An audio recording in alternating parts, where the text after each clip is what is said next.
우리가 지금까지 발칸 전쟁부터 제1차 세계대전의 전투들을 살펴보고 있는데 그중에서도 유럽 서부 전선의 전투들을 많이 봤죠. 그러면 이런 생각이 드실 거 아니에요. 당대 신생국 그리고 전통적인 강대국인 이탈리아하고 오스트리아 헝가리 얘네들은 왜 코빼기도 안 보여? 그래서 오늘은 이탈리아하고 오스트리아 헝가리하고 붙은 이 접경에 이존초 강이라고 있어요. 이 이존초 강을 놓고 벌인 제12차 이존초 전투, 이 전투가 바로 카포레토 전투입니다.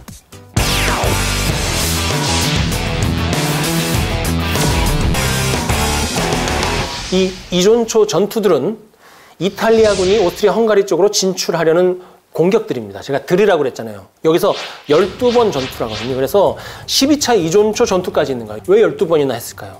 이탈리아는 원래 오스트리아 헝가리하고 사이가 안 좋았어요. 그리고 이탈리아가 오스트리아 헝가리 쪽, 그쪽 슬로베니아, 루마니아 이쪽으로만 나가면 발칸반도까지 차지할 수 있거든요. 그런데 이 카포레토 전투에서 반드시 다뤄야 되는 인물이 둘이 있는데 하나는 이탈리아군의 총사령관인 루이지 카도르나 장군이고요. 한 명은 독일군의 특공 대장이었던 롬멜 대위입니다.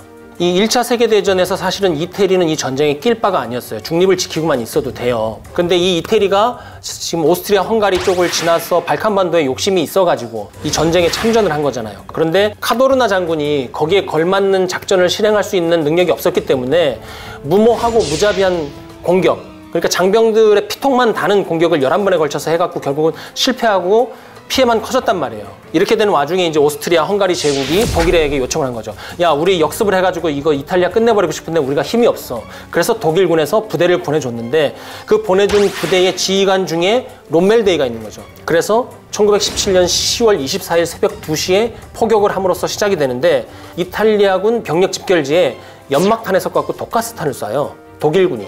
그리고 새벽 6시 30분에 이탈리아군 제2전선으로 포병 사격을 연신을 하면서 독일군이 사전에 파악했던 이탈리아군 전투지경선 사이로 침투식 돌파 공격을 시도를 해요. 그 당시에 신전술이죠. 그렇게 되니까 순식간에 이탈리아군 전선이 뚫리고 측후보행이 위협을 받게 돼요.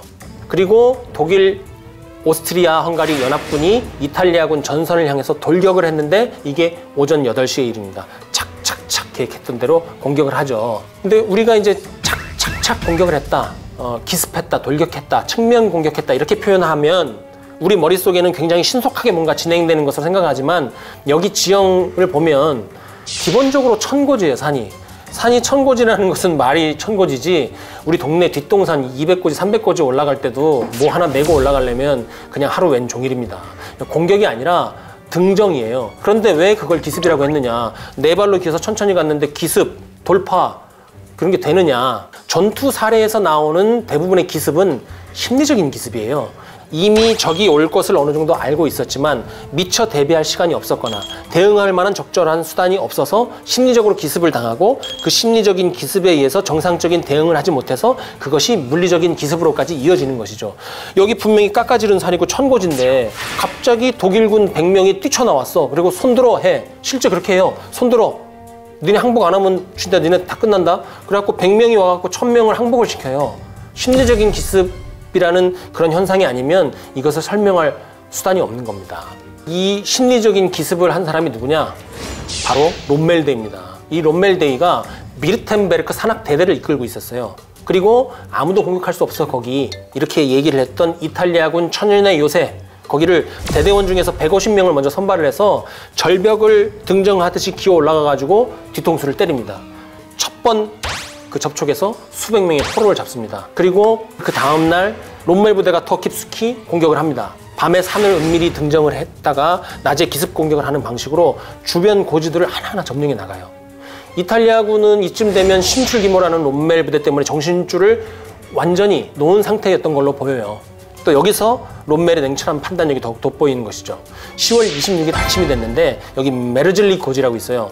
여기도 한 1300고지 정도 돼요. 어마어마한 고지예요. 여기로 막 가는데 이탈리아군 천병하고 마주칩니다. 일단 교전이 붙죠.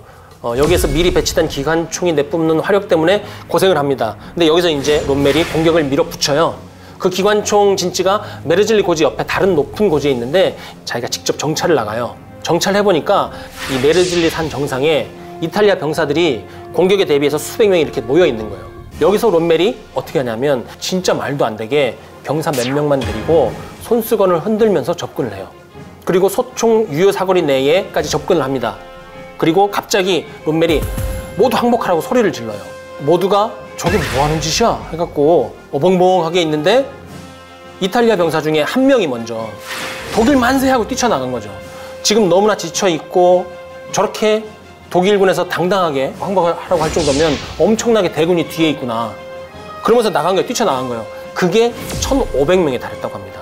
이거를 언뜻 이해하기 힘들다고 생각하시는 분은 그 가디언스 오브 갤럭시에 보면 주인공이 악당 앞에서 갑자기 춤추잖아요. 그러니까 그 한 봉에 휘두르면 그냥 죽여버릴 수 있는데 뭐 하는 거야? 그리고 가만히 있잖아요.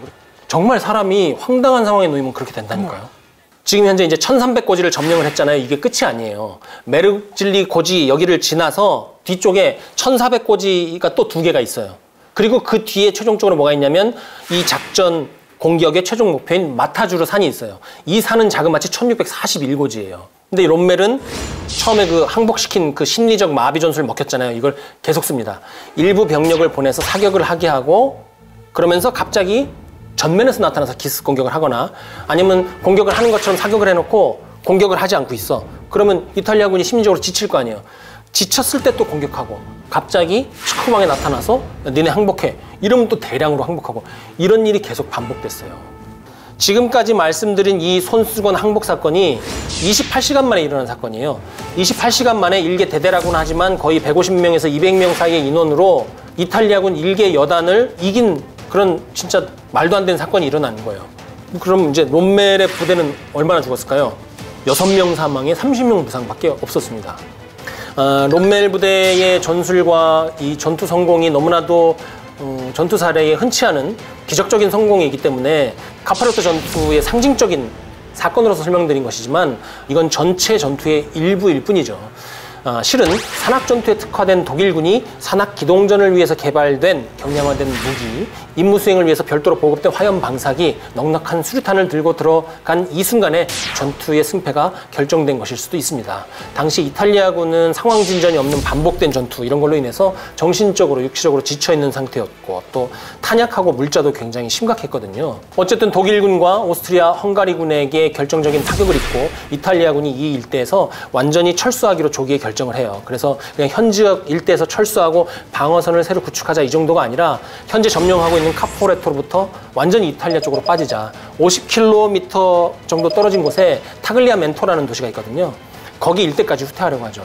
그래서 철수하는 동안 독일군, 오스트리아, 헝가리군에게 정말 돌아가면서 한 대씩 크게 얻어맞습니다.